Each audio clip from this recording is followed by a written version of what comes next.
Gubernur Bali Wayan Koster menegaskan komitmennya untuk melanjutkan penataan dan restorasi menyeluruh kawasan Pura Agung Besakih sebagai pusat spiritual umat Hindu sekaligus simbol kesucian dan martabat Bali yang harus dijaga lintas generasi. Gubernur Koster menekankan bahwa penataan Besakih bukan sekadar pembangunan fisik, melainkan upaya menjaga warisan suci leluhur Bali. Besakih ini bukan kawasan pariwisata biasa. Ini kawasan suci untuk mengaturkan terima kasih dan memohon berkah kepada Ide Sang Hyang Widiwasa. Hal yang harus diubah adalah pola pikir atau mindset bahwa Besakih bukan objek wisata semata, tetapi pusat spiritual yang harus dijaga kesuciannya. Ia menyampaikan bahwa tahap pertama penataan kawasan meliputi area parkir, kebersihan, ketertiban, dan perilaku pengunjung telah rampung dilaksanakan. Hasilnya telah dirasakan langsung oleh umat yang tangkil sembahyang dengan lebih aman, nyaman, dan tertib. Koster juga mengklaim adanya perubahan perilaku masyarakat dalam menjaga kebersihan kawasan, termasuk tidak lagi membuang sampah sembarangan. Dulu, banyak yang berjubel sembarangan tempat, namun saat ini semuanya sudah tertib. Sampah dibungkus dan dibuang pada tempatnya. Ini menunjukkan kesadaran masyarakat sudah tumbuh.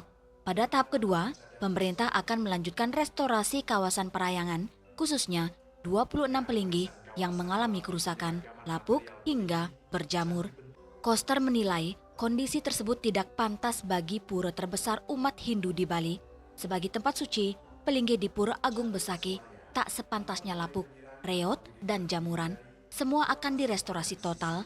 Ia menyebut 7 pelinggih telah selesai diperbaiki dan 23 pelinggih lainnya akan dikerjakan tahun ini dengan anggaran sekitar 203 miliar rupiah. Peletakan batu pertama atau groundbreaking dijadwalkan pada 1 Mei 2026 dan ditargetkan rampung pada Desember 2026 setelah rangkaian Ide Betara turun kabeh. Dituntaskan tahun ini seluruhnya, ternyata tidak hanya yang 26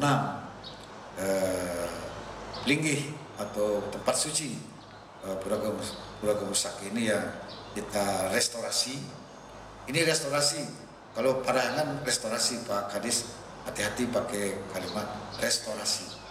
Ya, restorasi itu membangun dengan mempertahankan keorisinilannya. Gubernur Koster menegaskan, seluruh proses restorasi wajib mengikuti pakem warisan leluhur, baik dari sisi material maupun bentuk arsitektur. Tidak boleh lagi asal-asalan. Restorasi tempat suci harus sesuai pakem dan kualitas terbaik.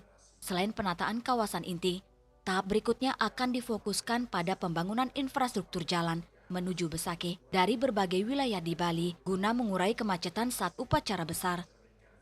Ia juga menekankan bahwa pengelolaan kawasan harus dilakukan secara profesional, namun tetap berlandaskan nilai spiritual dan pengabdian. Ini bukan komersial, tetapi pengabdian, sehingga harus bersih, tertib, dan tulus.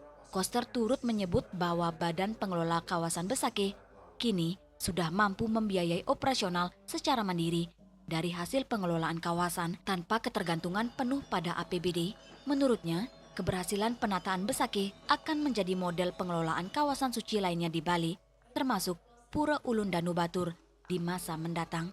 Jika sukses di Besakih, pola ini akan diterapkan di pura-pura besar lainnya karena menjaga pura berarti menjaga peradaban. Hendra, Bali TV.